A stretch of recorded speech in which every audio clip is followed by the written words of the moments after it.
തന്റെ കാലയളവിൽ സംസ്ഥാനത്ത് കോൺഗ്രസ് കൈവരിച്ച നേട്ടങ്ങൾ എണ്ണിപ്പറഞ്ഞ് സ്ഥാനമൊഴിഞ്ഞ KPCC അധ്യക്ഷൻ കെ സുധാകരൻ. നേട്ടങ്ങൾ മാത്രമേ തന്റെ കാലത്ത് ഉണ്ടായിട്ടുള്ളൂവെന്നും കോട്ടങ്ങളില്ലെന്നും സുധാകരൻ പറഞ്ഞു. സണ്ണി ജോസഫിന്റെ നേതൃത്വത്തിലുള്ള KPCCയുടെ പുതിയ ഭാരവാഹികൾ ചുമതലയേൽക്കുന്ന ചടങ്ങിലാണ് സുധാകരൻ നേട്ടങ്ങൾ എണ്ണിപ്പറഞ്ഞത്. എന്റെ കാലയളവിൽ നേട്ടം മാത്രമാണ് എനിക്ക് ഉണ്ടാക്കാൻ സാധിച്ചിട്ടുള്ളത്, കോട്ടമില്ല. അത് വെട്ടിത്തുറന്ന് പറയാനുള്ള നട്ടൽ എനിക്കുണ്ട്. അങ്ങനെ പറയുന്നത് യാഥാർത്ഥ്യബോധത്തോടെയാണ്. ലോക്സഭയിൽ 18 സീറ്റ് നേടാൻ കഴിഞ്ഞതിനപ്പുറം ചരിത്രത്തിൽ ആദ്യമായി ഒരു മുന്നണിക്ക് 20 ലക്ഷത്തിന്റെ ഭൂരിപക്ഷം നേടാനുമായി. ക്യാമ്പസുകളിൽ KSU തിരിച്ചുവരവ് നടത്തി. അതിന് കാരണം അവർക്ക് താങ്ങായും തണലായും KPCC നിന്നുകൊടുത്തു എന്നതാണ്. CUC-കൾ രൂപീകരിച്ചില്ലെങ്കിലും അത് മുന്നോട്ട് കൊണ്ടുപോകാൻ സാധിച്ചില്ല. എന്റെ പിൻഗാമി സണ്ണിയെ അത് പൂർത്തീകരിക്കുവാൻ ഏൽപ്പിക്കുകയാണ്. എല്ലാ തലത്തിലും സംഘടനയെ ചലിപ്പിക്കാൻ കഴിഞ്ഞതിൽ അഭിമാനം കൊള്ളുന്നു. കോൺഗ്രസിനകത്ത് ഗ്രൂപ്പ് കലാപം ഇന്നില്ലാതെ പോയത് നമ്മുടെ ഐക്യത്തിന്റെ കരുത്താണ്. പ്രവർത്തകരാണ് എന്റെ ശക്തി.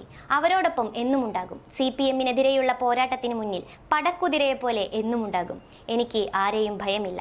പ്രവർത്തകരെ രക്ഷിക്കാൻ ഏതറ്റം വരെയും പോയിട്ടുണ്ട്. പലരും കേസിൽ കൊടുക്കാനും ജയിലിൽ അടയ്ക്കാനും നോക്കിയിട്ടുണ്ട്.